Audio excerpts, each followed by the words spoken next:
Hello, welcome to Podiatry Practice Mastery. My name is Don Pelto, and I have Gary here, and we're trying to help you bring your practice to the $1 million mark and beyond.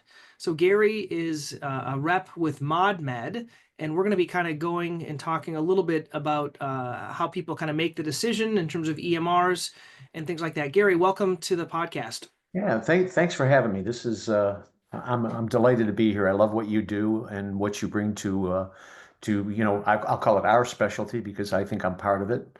So I really appreciate what you do for all of us. Yeah. So Gary, let's kind of start out and just maybe tell me one or two of your like best success stories. Maybe either someone just starting out and then they went with your EMR, or someone that switched over and had a really good kind of a benefit to switch over. Yeah. Yeah, if I could go back a little bit in time, because I think when you understand the history of how practices got where they are, it starts to make a lot of sense. But back in I think it was 2009, the Affordable Health Care Act they said it's optional, but they kind of made it mandatory that practices go electronic. And they incentivized that by doing things like MIPS, and they were giving away, in some cases, they were giving away thousands of dollars if it made sense for your practice to move. And what happened as a result of that was, in a very short period of time, anybody that could do coding on a computer or knew how to write a program had an EMR or EHR rather, and consequently, there's almost 700 companies that have EHRs right now, which blew me away. I had to actually had to look that up, but and the good and the bad of that is, if you were somebody who was on paper, and by the way, I find this very interesting. Probably 10% of the people that I see are still on paper, and paper is costly. You're looking at about 20 cents a page, about $5 per patient. So it's not cheap to stay on paper, and of course all the inefficiencies that go with paper. But what happened along the way, it was were several things. One of them was this Affordable Health Care Act, or better known as Obamacare. A lot of my people, of my doctors, freaked out. Well, what do we do? I don't know what to do. How do I do this? And consequently, a lot of their solutions were to join hospital groups, or to join big PE groups, and or retire. I had so many people retire because they were just freaked out about what was happening. And of course, my first love are small practices, solo practitioners, and so I could tell stories for about 9 hours. I'll share with you one that I just that actually was just up your way. He he's a solo practitioner. Everybody around him was retiring, so he got all this business that just came his way. Uh, had an EHR that he was using ineffectively. And when I did a workflow analysis, it was clear to me that things were just a mess from the front of the house to the back of the house. This poor guy is 75 years old. He's working 6 days a week, and he had to borrow money from his wife's 401k to make payroll. So something's not right, right?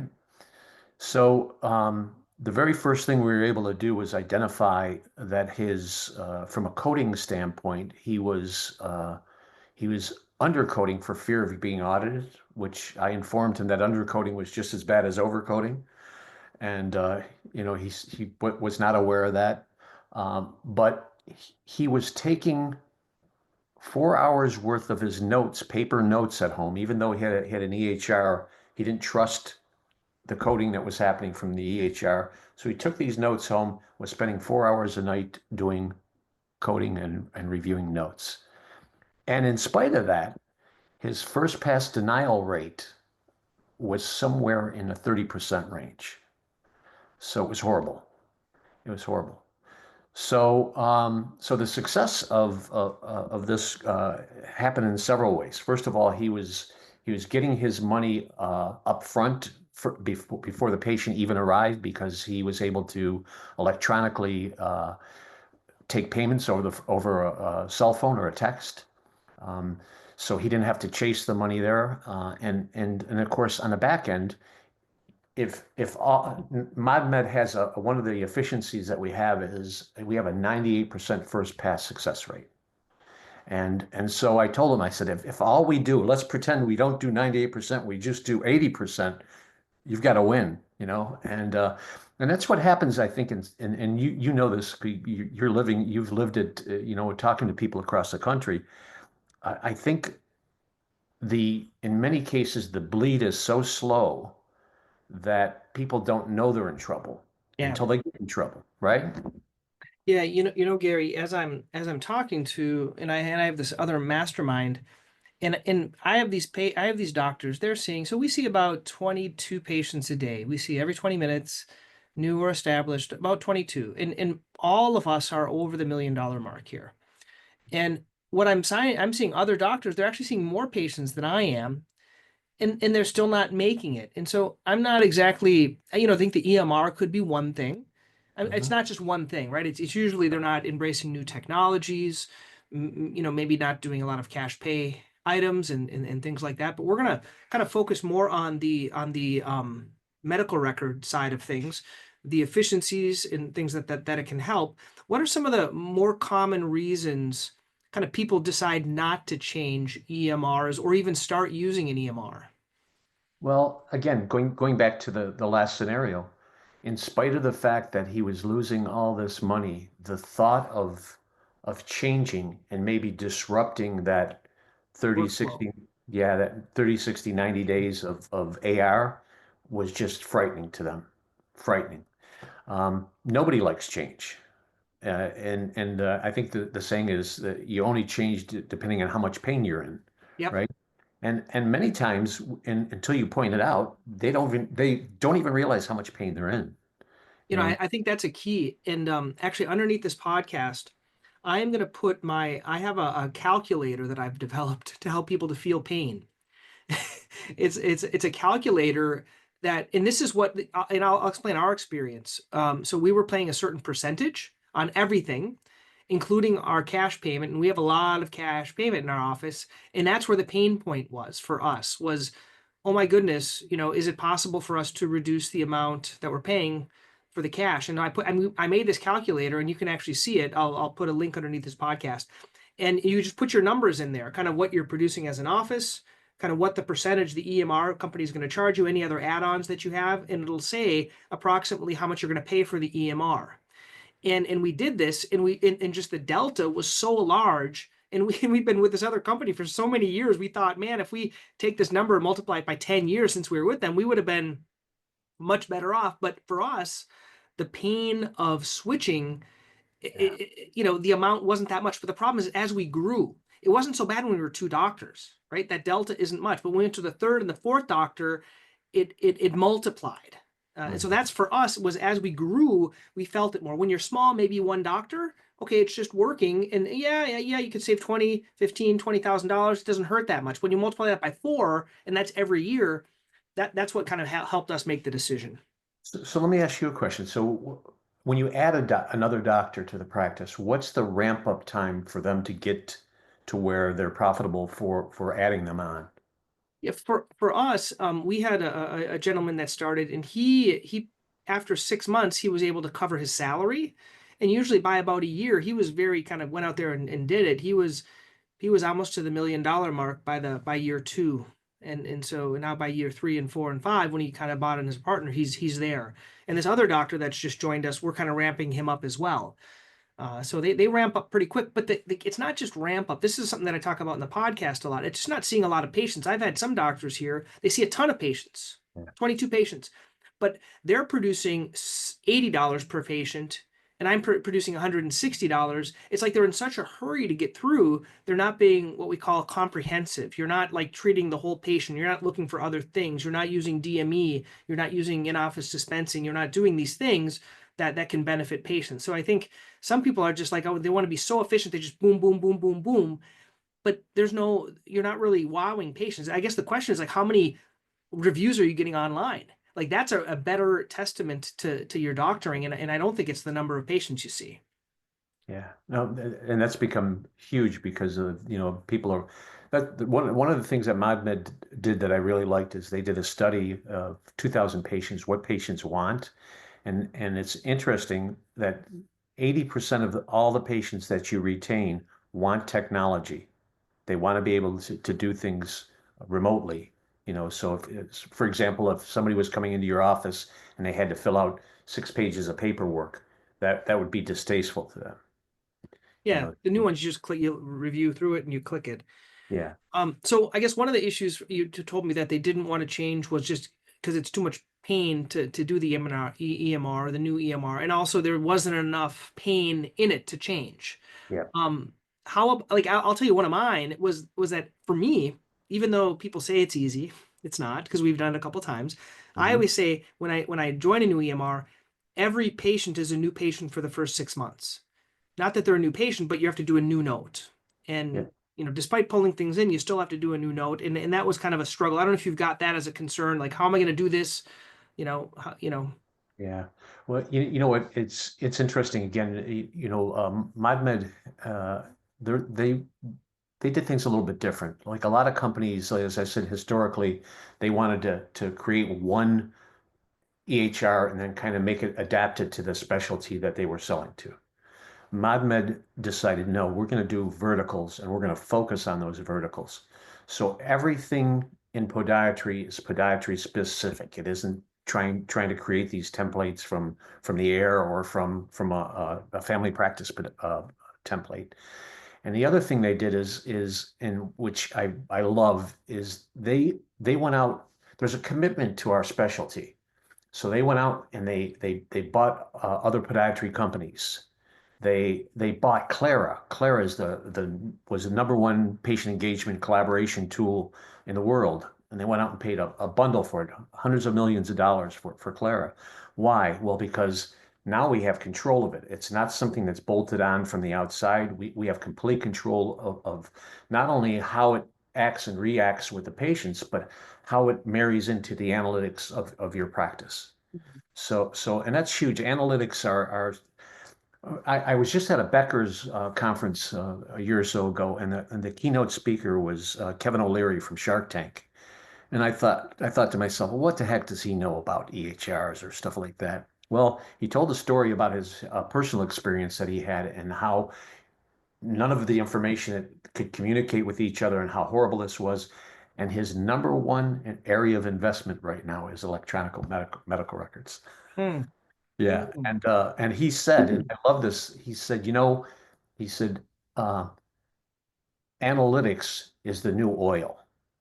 If you can understand where the holes are, you can fix them. If you don't know where the holes are, you're dead. So In my favorite podcast, I don't know if you like podcasts or those that are listening, it's called The Game. The Game by Alex Hormozi. And he is a venture capitalist and he helps businesses get to the $3 to $5 million mark and then he invests in them. So basically everything that he does is to help people to get to 3 to 5 million. And then once they get there, if they do what he says, implements that, it'll help them get there, and then he invests in them. And one of the things he talks about, and this is something we don't do that well, they're called almost like the 5 dials. They're almost like, what are the 5 metric numbers that you need to see every day? Because he said, when you make decisions, you have to do it based on metrics. And a lot of us, we don't do it based on metrics. Like we get numbers once a month when our numbers go out and I see how much I produced, how many orthotics and things like that I do. But that's something I confess that it's kind of a hard thing to do. Either the metrics don't matter. That's what he says. Like if the metric doesn't matter, then don't measure it. But if you can make an influential change on that, I think that's the importance of metrics. So I think having good metrics are important. I want to confess it's not an area that we look at the bottom line each month, but I think there's a lot more that could be done. well, our founder was the founder of Whiteboard, and he actually sold Whiteboard. He was in college in Cornell and sold Whiteboard for about 1.4 billion. Went to retire as a 30-year-old. Was going to get a mole off his back and saw the dermatologist doing paper, and that's kind of how ModMed got started. He has a wonderful TED talk that he did, and he talks about the future of our industry as a EHR company. and it was 10 years old, and he's like a prophet. I mean, he's right where he said this industry would be with things like AI and being able to communicate back and forth with patients, and so really a joy to be a part of that team. Gary, one thing you mentioned, I just want to mention to others. There's this leak within our practices that just kind of funnels out and you don't notice it. And one of the things that we notice as we put this numbers to the paper, one thing about ModMed, one of the reasons is like, okay, we had something called a website called Patient Pop for a while. And that was an online scheduler that merged with our old EMR, which cost us $500 per doctor per month. Okay. There was another one that gave online reviews, which cost maybe $200 per doctor per month. Then there was another one that, did patient education, which is $100 per doctor per month. And all these things that are external, what I found with you guys, you have then bought these other ones, like the signing up with the papers when they come in and automated consents. Like we pay an external person for that. So it's not just the fee. A lot of times it's all these other externals that you have to add on. Like, as you said, they're kind of bolted on. They're external. They're called API integrations. Right. And you guys may have those, but I think I see a lot of them are kind of internalized within the system. So even though, yes, the system, like any system, is going to be it's a portion of your operating expense. If those things are included, it reduces the overall cost of it. That's what I thought was kind of interesting. Whereas other ones, they're like, okay, anyone can join in here, but you have to do it through a third party. And when you're bolting on, there's weaknesses in those integration at times, but more importantly, is that integration with company X, are you able to measure it? Will it drop into your analytics? So for me, I've owned multiple businesses in my life, and I'll tell you a real quick story. I owned 5 restaurants at one time, and the while I was selling colonoscopes, and the manager of the restaurant, we had this sandwich. It was a turkey sage with cranberry mayo, and it was so famous people would stand in line to get it. I mean, so I said to her one day, I go, how many do we sell a day at this location? And she said about 200 sandwiches. I went, wow. I said, that's fantastic. I go, what's the profitability on that? And she went, I don't know. So I had quite a run with those restaurants, but not knowing that kind of information it could be a death knell for you. And again, for a lot of, especially the solo practitioners, they're making their bills, everybody's happy. But to your point, boy, oh boy, there's so much profitability that's just they're not taking advantage of. And I think a lot of it we're too busy. We're too busy to look at that. Yep. Two things, I always like to improve things, right? This is just my natural bend. So I always like to give advice or suggestions, even if I'm not asked. One neat thing of the other EMR that I was in, they offered is they had a commercial real estate company that they affiliated with that helped us find our second office. Interesting. And the neat thing is, if you know about commercial, they don't earn anything like from us. They earn it from the landlord that they're going to rent from. So that was kind of a neat add-on. I'm kind of giving you some ideas here. Yeah, no, I like that. And when we had a second office, there, of course, are going to make more because we're seeing more patients. Right. So that was one thing. And the second thing I always think would be neat, and I'd be even willing to help with this, is having kind of a mastermind within the organization, and just even offering it to those specialties of, hey, let's get together once a quarter. Let's do an online Zoom mastermind and open our books and talk about what's working, what's not working. I've been part of multiple masterminds, but I just think there's a really value add, because I know I brought up about having coaching offered, but the problem is you don't want to be liable if the coaching doesn't work, right? That's the issue. But with the mastermind, I think even with maybe the industry out and just let doctors in, just you guys coordinating it, I think that might be even using your Zoom link or whatever you want. But the cool thing is then we could each pull on our metrics, right? And we could just, okay, let's look at these all together. So that would be something I think of, like value to me would be like, hey, if I get people, let's say my practice produces like 4 million. So, okay, you have a mastermind for under $1 million, you have 1 to 2 million, and then 2 to 4 million or something like that. So you could have different levels, because you want to be talking about people with the same same, issues, right? And that's when I get coached at strategic coach, there's a kind of you have to be, it's how much you make is what room you're in. And I think I know some people think, oh, I want to be in the one with the 4 million. But the problem with the 4 million practice is they're not problems that you're having with the under 1 million. Different language. Yeah. So And anyway, there's some suggestions, Gary. yeah, that's a fantastic idea because I think when you get into a forum like we have 3 podiatrists on who are medical directors for us. One of them who and you've listened to is John Giuliana, and he's brilliant. He's a great doctor, but he's also an incredible business mind. But when you get into a situation where you can do a forum like that, where it's more like you're in a coffee shop or a bar talking to your one of your colleagues, boy, oh boy, that's powerful because you get real information that way. Yeah, people are a lot, they'll bare their souls more to one. Yeah. Yeah. Well, good. I think we covered a lot here, Gary. Yeah. So just so everyone knows, guys, I am not paid by ModMed to do this. This is just something I like to do. You've listened to all my other podcasts, but I like to interview other people. So if there's other people that are listening that you want to be interviewed, just reach out to me. If I have time to fit you in, I'd love to. Once again, Gary is with ModMed. There's a lot of great EMRs. This is just the one that we have chosen to switch to for a number of reasons. But if they want to get more information from you, where can they go, Gary? Best thing to do at modmed.com is the Okay. best place. And, you can just leave a message for me if it's me personally or just in general. There's something that people don't know about how large ModMed is. We have over 4,000 employees in Boca Raton, so we're pretty big. People are amazed at that at times. They'll go, you're that big? Yeah, pretty big. So Wow, that's yeah. good. Well, thanks And for your time, Gary. I yeah, appreciate you it. do. I love what you do. Keep on keeping on.